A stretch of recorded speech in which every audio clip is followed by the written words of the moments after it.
stops us in our tracks. Bravely we prove in our striving, trudging together each day. Where there's a will, there's a way.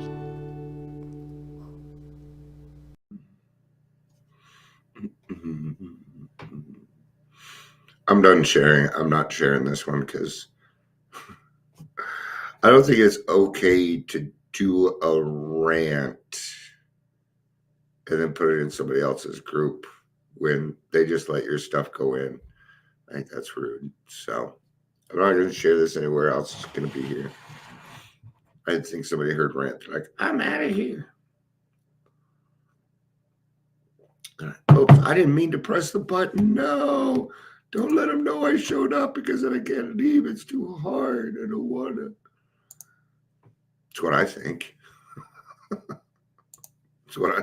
what I do.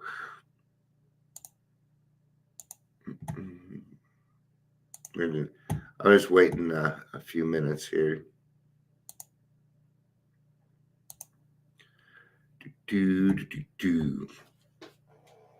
What else can we talk about in the meantime?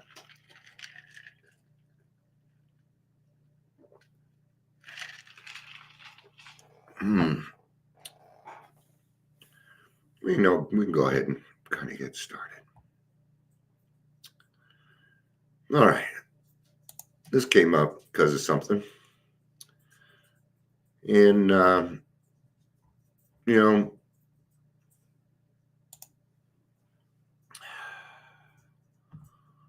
hey, Julie, I will do everything. I'm usually pretty calm, but sometimes I can get a little sweary. So I'll let you know that now. Okay, I can be a little salty. So and I do tend to swear. So I'll let you know that. There's probably more people showing up, but we already have a hard enough time as addicts and alcoholics. I'm not an addict, I'm an alcoholic, but yeah, we share a lot of the same stuff, right? And sometimes drugs and alcohol can take you to some pretty messed up places, like Skid Row. And I myself have lived on Skid Row. I lived on Skid Row when I was 18 years old. And, so I know what it's like. I have been there, right? And when people come along and they start saying what they think other people need in situations, it grinds my gears, especially if you have not been there. I'm gonna tell on myself a little bit here. All right. At one point, I thought, let's help out these fentanyl people. Okay, I have a place here where they can come and talk and tell their stories and stuff. And I'm going to tell you something that was out of my lane. See, I didn't take fentanyl. I wasn't addicted to drugs. I don't have anybody really near and dear to me. I am not a fentanyl expert, and I was out of my lane. And I think I was causing more controversy than I was helping. Okay, that meant I needed to get out. And why was it? Because I didn't know what the fuck I was doing. Okay. Now, when I do my podcasting, when it comes to alcoholism, right, I know what I'm doing. I know what I'm talking about. It's a little different. Hey, Ingrid, it's good to see you. We have a new person, Julie Joe here. Actually, Julie, I think you've watched before. But, this kind of came up because a friend put out a post, and here, I can actually share it real quick. I think that's a big deal. But this shit causes controversy, and it's bull crap. All right. So I'll give you one. All right. A person is homeless. Did they make bad personal choices? No. House them. Yes. House them. Okay. That is the big controversial post. Okay, then people start coming on and talk about economics. This is what people love to do when it comes to the homeless. What about the money that's going to... Really? Really? You think it's about the money? It is about the money, actually. It is about the money, but that's not what we're talking about here. No, you see, we have, I don't know about you, any of you, but we have all these empty office buildings, all these places that are run down. We have a whole fucking empty hospital sitting down the street, right? Yeah. We have a whole city hospital sitting down the street that could be utilized. Oh, well, it's not zoned. What do you mean? People live there all the time. It's a hospital. Yeah, but fuck off, man. You don't know what you're talking about. Okay? Most of the homeless don't want your fucking housing. They don't want it. They want a job. They want to do it themselves. But see, we didn't stop to ask. You gotta ask, man. Okay. I'll give another really good I'll give another good example on that. The fuck fentanyl shirts. Okay. I've talked to several mothers and fathers who have lost children to fentanyl, came up with the fuck fentanyl stuff, and they didn't put out the fuck fentanyl shirts for everybody. Those shirts are for people who have either number one decided they no longer wanted to use fentanyl and they're in recovery from it. They've earned that right. And a parent who has lost a child or a loved one who has lost somebody. That's why they made them. But we people in recovery come along and say, oh, those are for us too. We'll wear them. Fuck fentanyl. You never even used fentanyl in your fucking life. And you're running around acting like you're fighting something you don't even know about. We got to stick in our lanes. Okay. Okay. Can I help a drug user get clean? Sure, I can. But wouldn't an ex-drug user be better? I would probably think so, because see, there's verbiage that goes along with that I don't know. See, I can talk in alcoholic language, but I can't talk in addict language. I don't know it. I can't talk in overeaters language. I don't know it. I can't talk in gamblers. I don't know it. Okay. Recovery, on the other hand, is something entirely different. Okay. We're all in recovery. God is everything or he's nothing kind of thing, right? Right?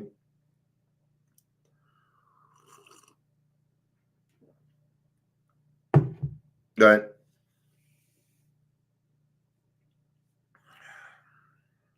Trying to figure out the best way to go with this without being told dick. Hi, Ingrid and everyone else. That would be Gary. Hi, Gary.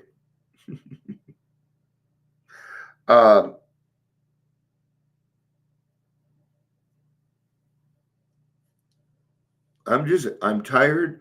I guess what it is that I am tired of people using excuses to not change. Okay. Oh, no problem. Hi, Michelle. Good to have you. Good to see you. Sometimes I come on here and just rant. So, when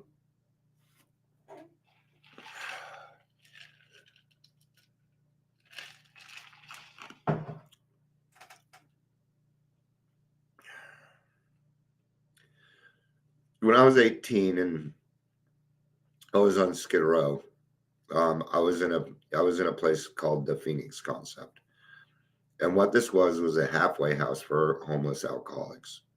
Okay, and what we did is we made piggy banks and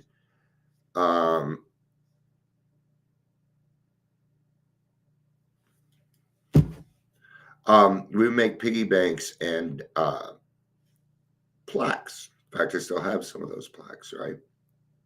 And that's right. And that's kind of what we're talking about. So the point on this is if you haven't been there, it's not any different from telling a homeless person what they need to do and telling an alcoholic what they need to do is the same thing. You're telling them what they need to do. And we don't know their situation. Most of the homeless people are not drug addicts. They're non-alcoholic. They are people who lost their fucking jobs and lost their homes. They're homeless people. Okay. Then we have some people, okay, with mental illnesses, with people who can't take care of them or drove them out. With those people, you have the alcoholics and the addicts, and these all three get mixed in together because it all looks like mental illness. So the thing is, you have to do this individually. There is no one set course for everybody. It doesn't work that way. Okay? Some homeless are going to be willing to take your help. Some are not. But 90% of them all have one thing in common. One thing in common. They want somebody in their life that fucking cares. That's it. They're not begging for things. Okay, when you're homeless, your day is mandated by others. You don't get to eat when you want to. You eat when they say you can. You sleep when they say you can. Or you are sleeping out on the streets. Okay, you have to follow the rules. If you don't check in time, you don't get a bed. It's just the way that it is. Okay, so I'm in this halfway house. Okay, and I was there for a year, stayed for a year. And one of the very first ones to complete the first year, the place had opened up in 87, I believe, 87, 88. And I was there in 89, March 16th. And this would have been what I would call the best sober living ever. And here's the reason why. We didn't pay rent. What we did is, because here's the thing. When you have somebody that's been on the streets for a while, it's not okay. You can't just put them back in the workforce. It won't work. They'll fail. See, the workforce changes so much and how you get brought on. Even this last time I went through it, it was bullshit. It was bullshit. Went to work for a detox, right? Oh, you didn't get your flu shot, you can't come in. But they didn't UA me. They didn't UA me. I always found that weird, right? And now, don't we get this a lot? Don't we already get this a lot? Now, so let's remember there's other people out there. And I know for me, it's about, Michelle is saying it, is keep your side of the street clean and understanding where your side of the street is and how you can help from your side of the street. Okay. Ask good questions. Like, what can I do to help? Okay. I know, sounds small. It's one way my wife talks to me all the time. Because I go loopy a lot. I go loopy a lot more than you guys know. All right. I'm sure we all do. We don't come on here. Hey, this. Okay. It's like. Okay. So I know for me, because part of it is, like I've been on the streets and I want to, show people, no, this is how it is, and shove it down their throat.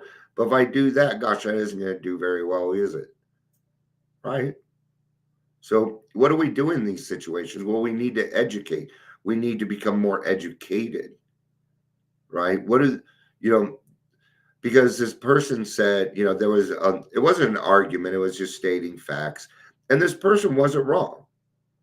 Okay. But the fact that it comes down to economics is bullshit. That's what I have to say.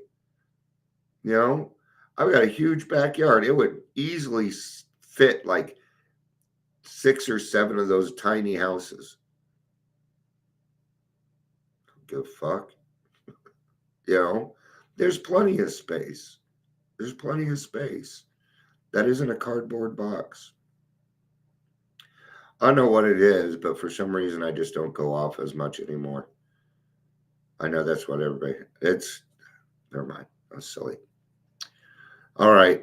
I think that's going to be it for this one. I don't feel satisfied, but that's all right. I don't have to be.